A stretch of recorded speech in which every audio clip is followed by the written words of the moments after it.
Previous lecture में हम लोग डिस्कस कर चुके हैं definition of hormone, nature of hormone as well as chemical nature of hormones. आज हम डिस्कस करेंगे mode of action of hormone. ये हम पीछे पढ़ चुके हैं कि हमारे पास जो हार्मोन्स हैं दे आर केमिकल स्टिमुलेटर, इन्हें हम केमिकल मैसेंजर भी कहते हैं। एंडोक्राइन टिश्यू से रिलीज होते हैं और टारगेटेड टिश्यूज पर काम करते हैं। तो हम दूसरे लफ्जों में कह सकते हैं कि दे आर टारगेटर्स। इट मींस जब ये रिलीज होते हैं, ये हमारे पास ग्लैंड टिश्यूज हैं,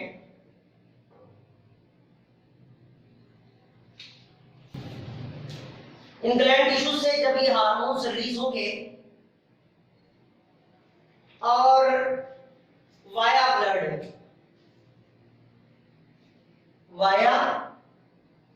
ब्लड स्ट्रीम ये टारगेटेड सेल्स तक पहुंचेंगे, टारगेटेड ऑर्गन या टिश्यूज तक पहुंचते हैं और उन टारगेटेड सेल्स या टिश्यूज को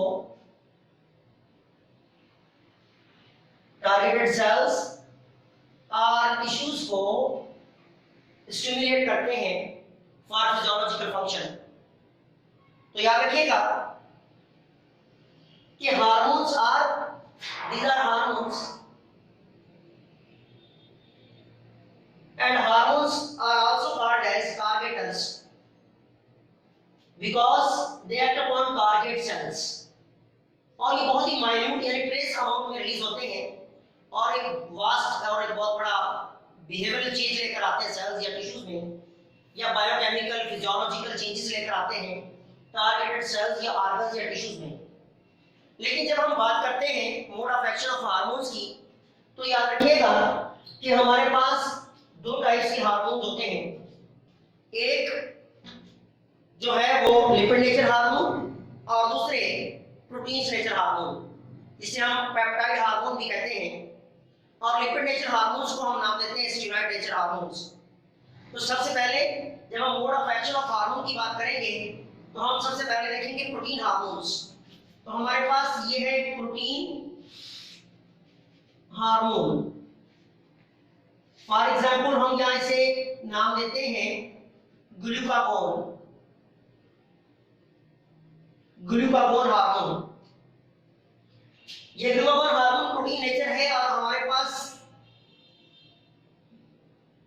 दिस इज सेल मेम्ब्रेन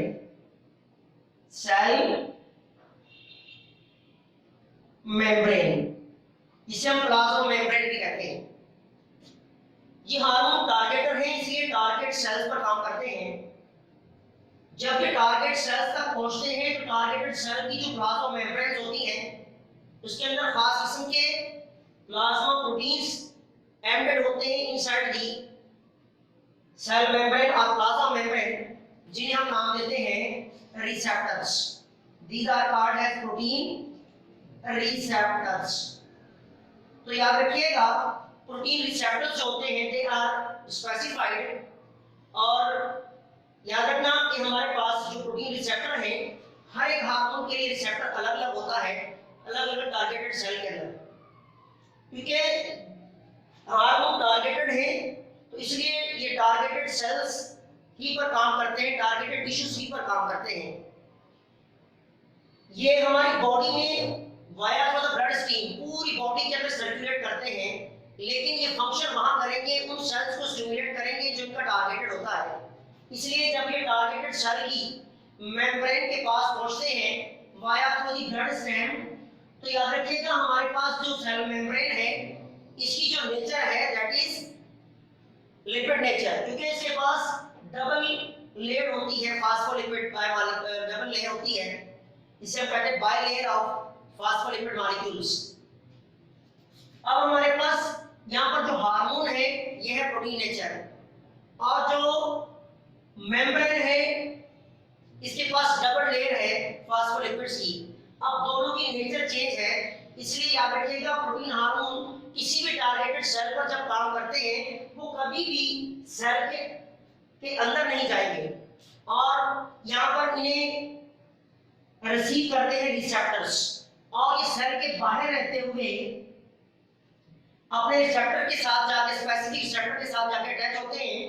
जब ये स्पेसिफिक रिसेप्टर से अटैच होंगे और इसे हम यहाँ पर नाम देते हैं first messenger, they are called as first messenger. अब ये फर्स्ट मैसेंजर जो हार्मोन पहुंचा कहां पर है, रिसेप्टर्स के पास। अब रिसेप्टर्स के नीचे बिल्कुल मेम्ब्रेन के साथ एक प्रोटीन मॉलिक्यूल होता है जिसे हम नाम देते हैं G protein. This is called as G protein. अब यहां पर जी प्रोटीन जो है वो एक्टिवेट होगा। जब ये जी प्रोटीन होगा एक्टिवेट होगा, इसके पास 3 पार्ट्स होते हैं, अल्फा, बीटा, एंड गामा। जब ये एक्टिवेट होगा तो ये प्रोटीन मॉलिक्यूल ब्रेकअप हो जाएगा और इसका जो एक्टिवेटेड पार्ट है that is called as alpha part. ये पार्ट सेल मेम्ब्रेन के नीचे लगे हुए एक एंजाइम को एक्टिवेट करेगा, जिस एंजाइम का नाम है एडिनाइलेट साइक्लेज। क्या नाम देंगे इसको हम, एडिनाइलेट साइक्लेज। ये एडिनाइलेट साइक्लेज जो है एंजाइम जब ये एक्टिव होगा तो ये सेल के साइटोप्लाज्म जो है यहाँ पर मौजूद जो एटीपी मॉलिक्यूल्स हैं, इसे एक्टिवेशन के बाद ये एटीपी को एक्टिवेट करेगा, कन्वर्ट करेगा इनटू साइक्लिक एएमपी, साइक्लिक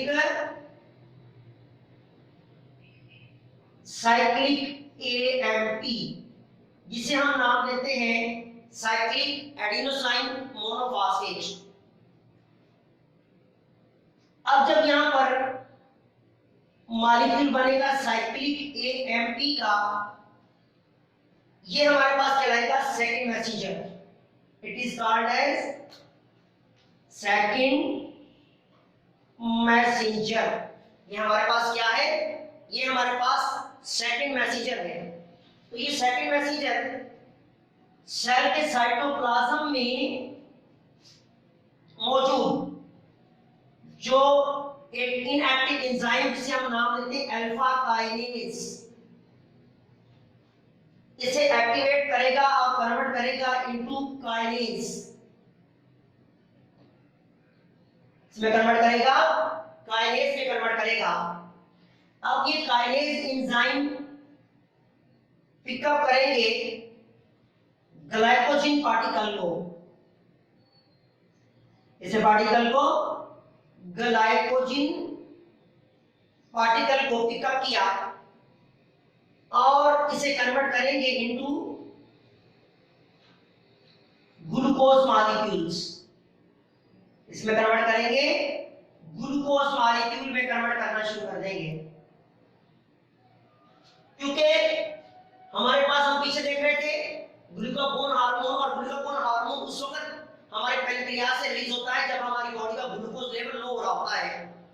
तो उस वक्त हमारी बॉडी के अंदर जो स्टोर्ड ग्लाइकोजन होती है लीवर में या मसल्स में, उसे कन्वर्ट करना होता है ग्लूकोज में इन द लिवर और इन द मसल सेल्स।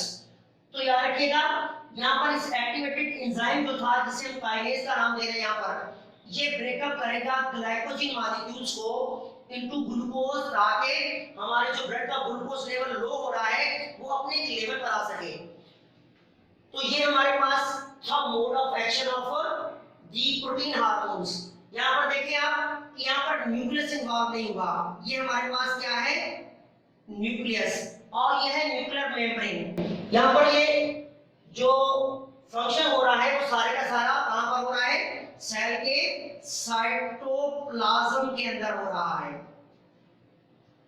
यहाँ साइटोप्लाज्म के अंदर ब्रेकडाउन हुई है ग्लाइकोजेन की, जो कि जिस काइनेज एंजाइम के जरिए जिसे एक्टिवेट आगे किया था सेकेंडरी मैसेंजर ने, और सेकेंडरी मैसेंजर बना था जब एटीपी को एक्टिवेट किया था एडिनोलाइट साइक्लेज एंजाइम ने, तो हमारे पास सेकेंडरी मैसेंजर बना था। ये हमारे पास जो है वो अकॉर्डिंग टू बुक्स देखा जाए तो इसे फर्स्ट मॉडल कहा जाता है। ये हमारे पास फर्स्ट मॉडल है mode of action of hormone का। इसमें हम देख रहे हैं प्रोटीन हार्मोन, जिसे हम दूसरा नाम भी पीछे डिस्कस कर चुके हैं, पेप्टाइड हार्मोन भी कहते हैं, या फिर कोई भी हमारे पास मॉडिफाइड अमीनो एसिड हार्मोन हो। लेकिन शर्त यह है कि अगर प्रोटीन हार्मोन है तो वो कभी भी सेल के अंदर, टारगेटेड सेल के अंदर नहीं जाएगा, वो उसे रिसीव करेंगे रिसेप्टर्स और आगे एक्टिवेशन होगी अगर एंजाइम्स की एंड प्रोटीन्स की। जो प्रोसेस होगा वो सारे का सारा टारगेटेड सेल के साइटोप्लाज्म में होता है, और साइटोप्लाज्म न्यूक्लियस इसमें बिल्कुल भी इन्वॉल्व नहीं होता है। न्यूक्लियस का कोई रोल नहीं यहाँ पर, क्योंकि यहाँ पर जो जितने भी फंक्शन हो रहे हैं, जो ब्रेकडाउन हो रही है वो सेल के साइटोप्लाज्म में हो रही है। डियर स्टूडेंट्स, थोड़ा सा मैं आपको क्विक रिव्यू देता जाऊं अगेन। तो हमारे पास जो मोड ऑफ एक्शन हम पढ़ रहे थे वो पढ़ रहे थे हार्मोन्स, जो कि हमारे पास पेप्टाइड हार्मोन, जिसको प्रोटीन हार्मोन भी कहते हैं, और हमने एक एग्जांपल ली थी ग्लाइकोजेन हार्मोन की। अब जब ये glycogen hormone via through blood stream अपने कहां पहुंचे, टारगेटेड सेल्स पर पहुंचे, तो टारगेटेड सेल की मेम्ब्रेन के पास रिसेप्टर पड़े हुए थे।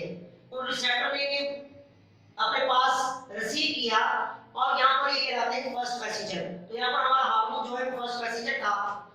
आगे जो एक्टिवेशन हुई वो हुई थी जी प्रोटीन की, और जी प्रोटीन के तीन पार्ट थे, अल्फा, बीटा एंड गामा। जो एक्टिवेटेड पार्ट था वो उसके ब्रेक होने से यहाँ से रिमूव हुआ, इसलिए जाके एक्टिवेट किया हमारी जो टारगेटेड सेल की मेम्ब्रेन के नीचे लगा हुआ एंजाइम था एडिनोलाइट साइक्लेज। और एडिनोलाइट साइक्लेज एंजाइम जब एक्टिव हुआ उसने पिकअप किया एटीपी को, और एटीपी को कन्वर्ट किया साइक्लिक एएमपी ने, और साइक्लिक एएमपी ने जो है वो इनएक्टिव एंजाइम जो था, जिसे हम अल्फा काइनेज का नाम दे रहे हैं, उसे एक्टिवेट किया। This is activated enzyme, this is activated enzyme. इस एक्टिवेटेड एंजाइम ने पिकअप किया ग्लाइकोजेन मॉलिक्यूल को, और ग्लाइकोजेन मॉलिक्यूल को कन्वर्ट किया है इनटू ग्लूकोज। और यहाँ पर सेल के साइटोप्लाज्म में सारा काम हुआ। सेल के न्यूक्लियस में ना तो कोई सेकेंडरी मैसेंजर क्या है, ना ही सेल के अंदर न्यूक्लियस में कोई काम हुआ है। इस सारे का सारा फंक्शन कहाँ परफॉर्म हुआ है, सेल के साइटोप्लाज्म में। और हमारा जो हार्मोन था, मेन हार्मोन ग्लूकागोन, वो कहाँ रहा है, वो बाहर रहा है सेल के अंदर एंटर नहीं हुआ। तो ये याद रखिएगा, इसमें से कुछ क्वेश्चन एंटी टेस्ट के हवाले से, आपके एमटेट के हवाले से भी पॉसिबल है कि एग्जामिनर आपसे क्वेश्चन करे। इंशाल्लाह जब हम इसको नेक्स्ट में पढ़ेंगे तो हम इसके एमसीक्यूज भी डिस्कस करेंगे। तो डियर स्टूडेंट, हमारे पास जो नेक्स्ट मॉडल है that is second model, and this is for the steroid hormones, or we can say that lipid nature hormone. This is a steroid hormone. Steroid hormone. अब steroid hormone you know very well lipid nature hormone होते हैं, और ये lipid nature hormones जो है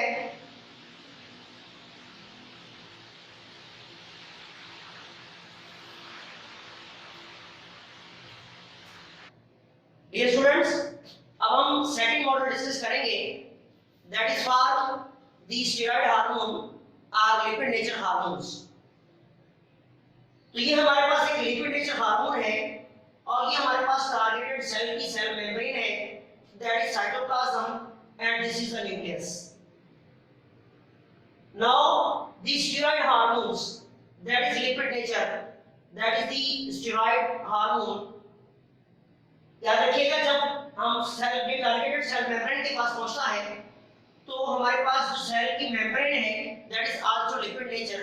तो याद रखिएगा, ये हार्मोन डायरेक्टली पेनिट्रेट होता है और आता है सेल के साइटोप्लाज्म में। अब इसके जो रिसेप्टर्स होते हैं वो मौजूद होते हैं सेल के साइटोप्लाज्म में। This is the receptors. तो ये रिसेप्टर जो है पिकअप करेंगे इस हार्मोन को, तो ये हमारे पास बन जाएगा एक कॉम्प्लेक्स बन जाएगा, रिसेप्टर हार्मोन कॉम्प्लेक्स। और ये रिसेप्टर्स इसे via through the nuclear membrane लेकर जाएंगे न्यूक्लियस के अंदर। ये हमारे पास न्यूक्लियर पोर है और ये न्यूक्लियर पोर्स के जरिए ये कॉम्प्लेक्स आएगा सेल के साइटोप्लाज्म के अंदर, न्यूक्लियस के अंदर, और न्यूक्लियस में ये इस हार्मोन को छोड़ेगा जो कि हमारे पास कौन सा हार्मोन है, स्टेरॉइड नेचर हार्मोन।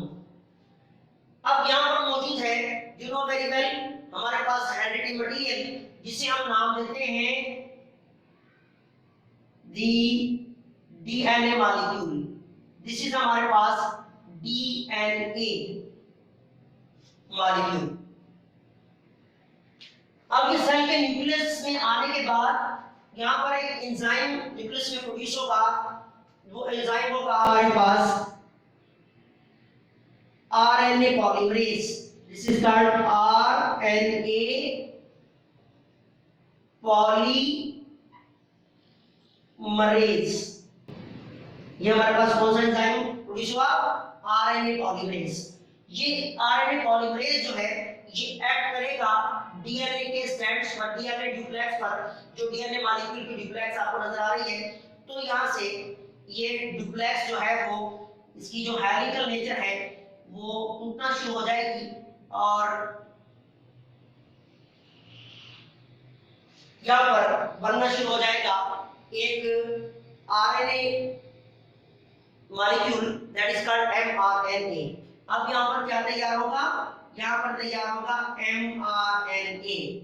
आप रेप्लिकेशन या ट्रांसलेशन ट्रांसक्रिप्शन प्रोसेस यहाँ पर सेम होगा, इसमें आप पढ़ चुके हैं कि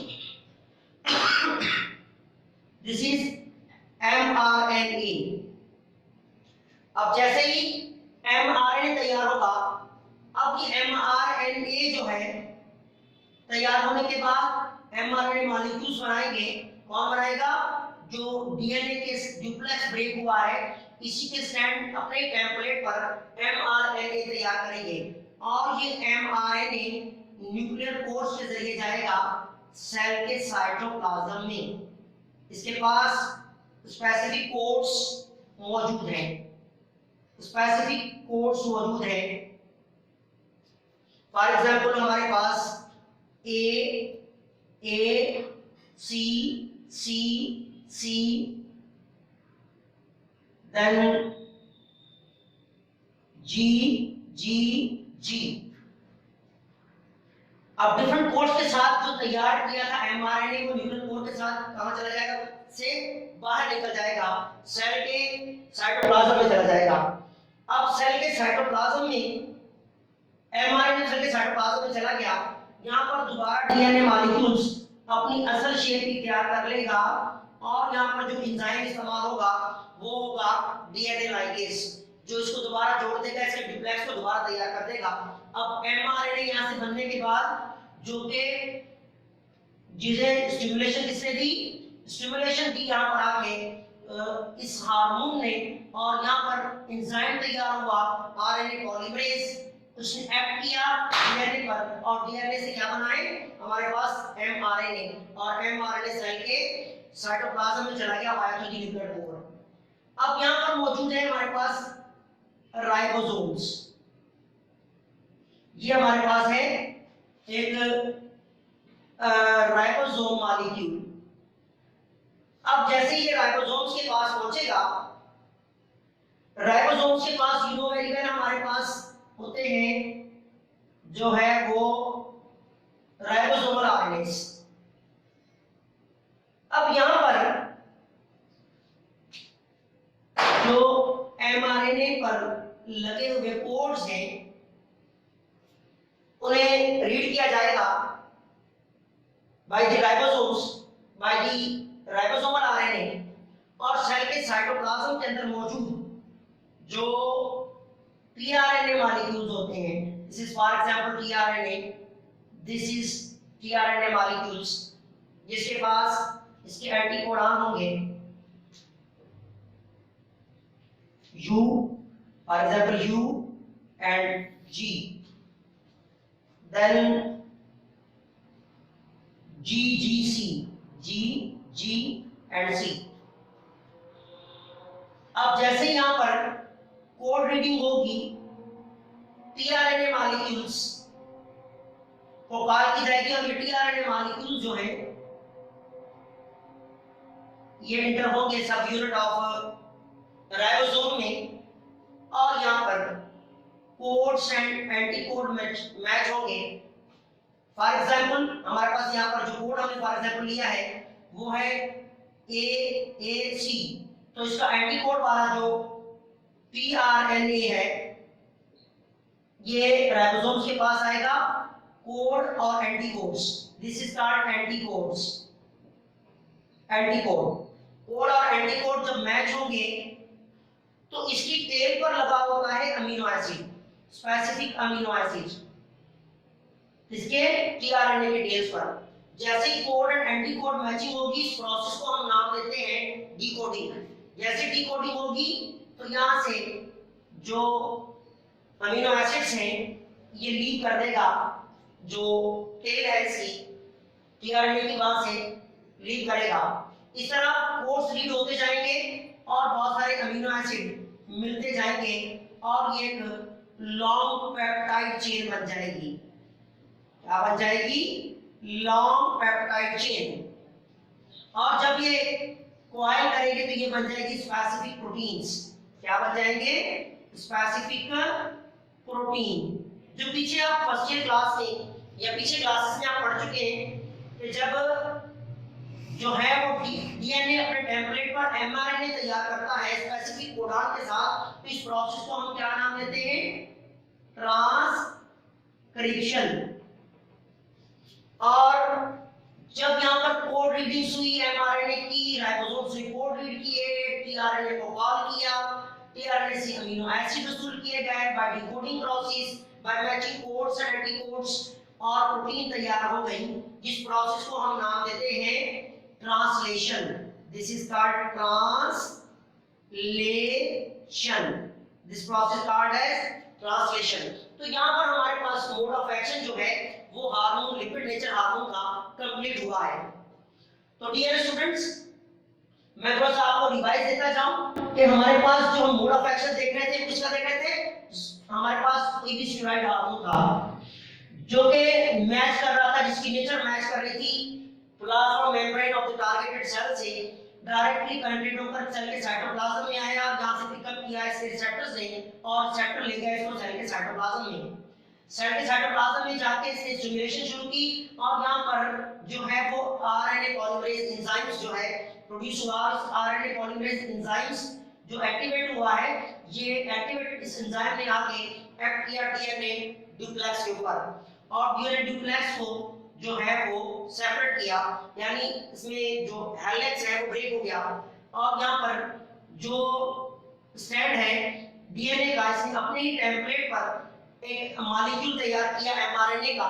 जब एमआरएनए को स्पेसिफिक इंफॉर्मेशन कोड्स की जरूरत में देकर एमआरएनए तैयार हुआ, एमआरएनए सेल के साइटोप्लाज्म से बाहर निकल जाएगा और यहाँ पर जो एमआरएनए की तैयारी हुई है, कोड्स दिए गए हैं एमआरएनए को, इस प्रोसेस को हमने नाम दिया ट्रांसक्रिप्शन। तो ट्रांसक्रिप्शन प्रोसेस जो है जब कंप्लीट हुआ, एमआरएनए शिफ्ट हो गया सेल के साइटोप्लाज्म में। जब शिफ्ट हो गया सेल के साइटोप्लाज्म में और वहां पर पहुंचे राइबोसोम्स के पास, this is ribosome, ribosome molecule. इस राइबोसोम के पास जब पहुंचे तो यहाँ पर जो है वो कोड रीडिंग्स हुई हैं, जो राइबोसोम्स है इसके आरआरएनए से इसके कोड को रीड किया और कॉल किया टीआरएनए को, और टीआरएनए की जो टेल है इसके ऊपर स्पेसिफिक अमीनो एसिड होते हैं according to the nature of codes, और ये आप प्रोड्यूस हुए। यहाँ पर ये टीआरएनए जो है वो कहाँ पहुंचे? वो पहुंचे राइबोसोम्स के पास, जहाँ पर कोड्स और एंटीकोड। अब जो टीआरएनए के पास लगे हुए थे एंटीकोड्स, यहाँ पर एमआरएनए के पास थे कोड्स। जब इनकी मैचिंग हुई तो प्रोसेस कहलाया डिकोडिंग। जब ये डिकोडिंग हो गई तो यहाँ पर ये जो अपने एंजाइम्स जो अमीनो एसिड है इसे ड्रॉप कर देगा। इस तरह बहुत सारे टीआरएनए आते जाएंगे, according to the codes decoding process होता जाएगा और यहाँ पर जो है वो अमीनो एसिड ड्रॉप होते जाएंगे और एक चेन की सूरत में असेंबलिंग होती जाएगी, जिस प्रोसेस को जो है वो अमीनो एसिड असेंबलिंग कहते हैं। और यहाँ पर एक पेप्टाइड चेन बन जाएगी। जैसे ये पेप्टाइड चेन अपनी इक्वालिटी के बाद स्पेसिफिक शक्ल इख्तियार की, यहाँ पर प्रोटीन तैयार हो गया और अब यहाँ से फिर ये ट्रांसपोर्ट होंगे जहाँ सेल के जिस हिस्से में जिस जगह पर फंक्शन करना होगा। तो ये था हमारे पास जो है वो mode of action of steroid hormone. तो पीछे हम डिस्कस कर चुके हैं इसी लेक्चर में ही mode of action of protein hormones.